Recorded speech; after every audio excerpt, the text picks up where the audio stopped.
नमस्कार, between the lines with नीलू रंजन में आपका स्वागत है। आज हम बात करेंगे अजीत डोभाल की, एनएसए नेशनल सिक्योरिटी एडवाइजर, और उनसे जुड़े एक ऐसी कहानी की जो कहीं छपी नहीं है, कहीं किसी को मालूम, उस वक्त अखबारों में भी नहीं छपी थी। एक अखबार में, एक मैगजीन में थोड़ा सा उसका पोर्शन जो है 2005 में आया था। वो कहानी है कि जब अजीत डोभाल जो है वो दाऊद इब्राहिम को मारने का पूरा प्लान तैयार कर चुके थे, फिनिश करने का, और वो जो प्लान है उस पे काम चल रहा था, और मुंबई पुलिस ने के लोग आकर के अरेस्ट कर लिया। उसमें डोभाल भी अरेस्ट हो गए थे, डोभाल अरेस्ट हुए थे। मैं बिल्कुल जिम्मेदारी से बता रहा हूं, और ये बात 100% सही है। आप इस बात से समझ आइए कि कैसे सही हो सकता है।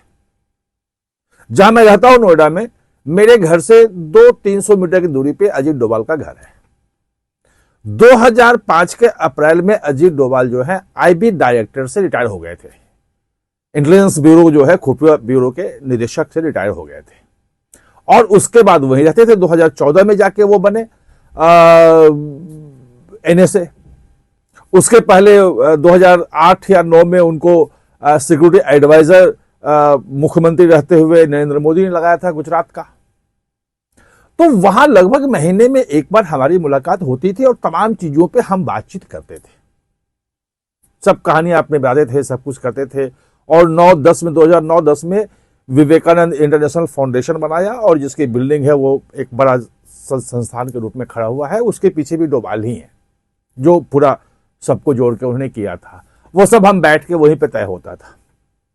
तो अब आते हैं कि जो दाऊद इब्राहिम को मारने का बनाया था प्लान, उसका वो प्लान क्या था और कैसे फेल हुआ, मुंबई पुलिस ने फेल किया उस प्लान को।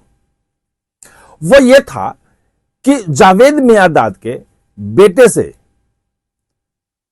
दाऊद इब्राहिम की बेटी की शादी हुई थी।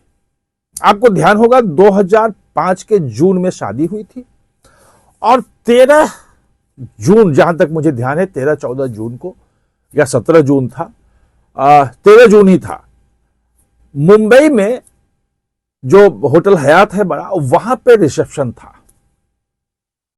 और भारत की तमाम एजेंसियों की नजर थी उस पे, क्योंकि जो आप दाऊद इब्राहिम का जो फोटो देखते हैं, वो शारजाह में वो खेलते हुए, वो क्रिकेट देखते हुए, क्रिकेट मैच देखते हुए, एकमात्र फोटो जो हर जगह घूमता है, उसके बाद का कोई फोटो नहीं है। वो भी 1986-87 का फोटो है।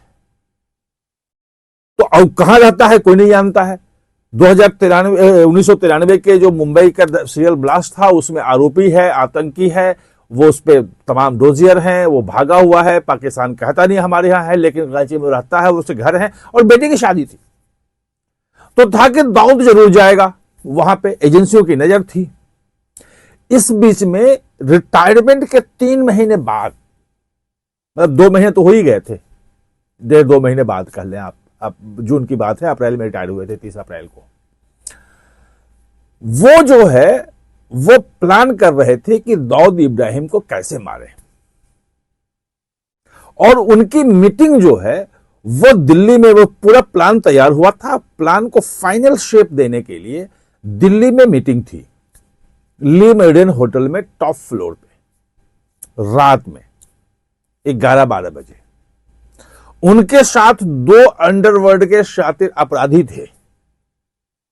एक का नाम था विक्की मल्होत्रा, और एक का नाम था फरीद तांसा। और यह पूरा प्लान बन रहा था उस वक्त, कि फाइनल टच दिया गया था कैसे वहां जाना है, दाऊद कैसे आएगा, और कैसे वहां वो हाई सिक्योरिटी जोन में, मतलब दुबई में जाकर के ऑपरेशन करना था। इस बीच में बताते हैं कि ये जो प्लान है, चूंकि नजर सबकी थी कि कहां कहां क्या क्या एजेंसियों की, तो कहीं से भनक लगी कि अजीत डोभाल भी कुछ कर रहे हैं, तो अजीत डोभाल पे नजर रखो। और ये बात उस वक्त महाराष्ट्र के एक बड़े नेता, जो बड़े मंत्री थे मनमोहन सिंह सरकार में, वहां तक पहुंची। तो उन्होंने कहा कि भाई किसी भी कीमत पे अजीत डोभाल को रोको, जो दाऊद इब्राहिम की हत्या नहीं होनी चाहिए। मैं इसलिए कहा हूं कि वो नाम नहीं ले रहा हूं कि चलो वो ओपन नहीं है, हम किसी नेता का नाम कैसे ले सकते हैं जब तक हमारे पास सबूत ना हो। मैं उन पत्रकारों में से नहीं हूं कि किसी का नाम ले लिया उछाल दिया। तो ये पूरा का पूरा बन गया था। तो जब ये बात आई कि भाई नजर तो थी उन पे कि दो लोगों के साथ यहां पे मिल रहे हैं, मिलने वाले हैं, बैठक उनकी चल रही है, उसमें एक विकी मल्होत्रा है और एक फरीद तांसा है। विकी मल्होत्रा के खिलाफ केसेस भी थे, अजीत डोभाल उससे मीटिंग कर रहे थे। वहां एक धनंजय कमलाकर करके डीसीपी हुआ करते थे, बाद में आप तो रिटायर भी हो गए होंगे शायद। उन पे भी कई तरह के आरोप लगते हैं, क्योंकि मुंबई पुलिस में भी कहा था कि बहुत सारे लोग दाऊद इब्राहिम के थे और बहुत सारे लोग जो हैं वो दूसरे तरह धड़े के थे, और वो तमाम चीजें चलती थी वहां। जो गैंग कह लें, गैंगस्टर्स जो थे वो सबके अपने अपने धड़े थे, और पुलिस में भी उसमें था। बहुत सारे जितने भी इनकाउंटर स्पेशलिस्ट थे सब पे अलग अलग आरोप लगते रहे, चाहे वो प्रदीप शर्मा हो, चाहे जितने भी लोग नाम देखे हैं। तो उसमें धनंजय कमलाकर ने, जो डीसीपी उस वक्त थे, इन्होंने ऑर्डर किया कि भाई अगर वहां पे कोई मिल रहा है तो उसको अरेस्ट करो। मुंबई पुलिस आ गई दिल्ली, ली मेरिडियन के टॉप फ्लोर से 3 लोगों को गिरफ्तार किया गया। जो गिरफ्तार करने आए थे वो तो अजीत डोभाल को जानते ही नहीं थे कि भाई ये डोभाल दिखता कैसा है। अब जब अरेस्ट करके ले गए, कुछ ले जाना है तो पहले थाने को सूचित करो कि तीनों को अरेस्ट किया है, उसका दिखाओगे अरेस्ट मेमो बनाओगे, उसके बाद तो आप ले जाओगे मुंबई, या फिर ट्रांजिट में लेना पड़ेगा। तो जब वहां गए चाणक्यपुरी थाने, रात में लगभग 1 बज गया हो गया, 1 या 2 बज गए। वहां पे एक जो दरोगा था उसने पहचान लिया अजीत डोभाल को कि ये तो आईबी चीफ अभी रिटायर हुए हैं, आईपीएस, इतने बड़े आदमी जिसको मतलब सर्वोच्च जो वीरता का पुरस्कार है, कीर्ति चक्र, जो सिर्फ सेना वालों को मिलता है, ये सिविलियन होते हुए दिया था और राजीव गांधी सरकार ने दिया था। ऐसी वीरता दिखाई थी। वो खैर वो बहुत लंबी कहानी हो जाएगी। स्वर्ण मंदिर का जो दूसरा ऑपरेशन था, ब्लू स्टार के अलावा एक बार और 87 में हुआ था उस पे, और कैसे उन्होंने उसमें तमाम बिना एक गोली चलाए तमाम आतंकियों ने, उस वक्त जो खालिस्तानी आतंकी थे सबने सरेंडर कर दिया था, एक गोली नहीं चली थी। खैर वो फिर भी शांत हो जाएगा।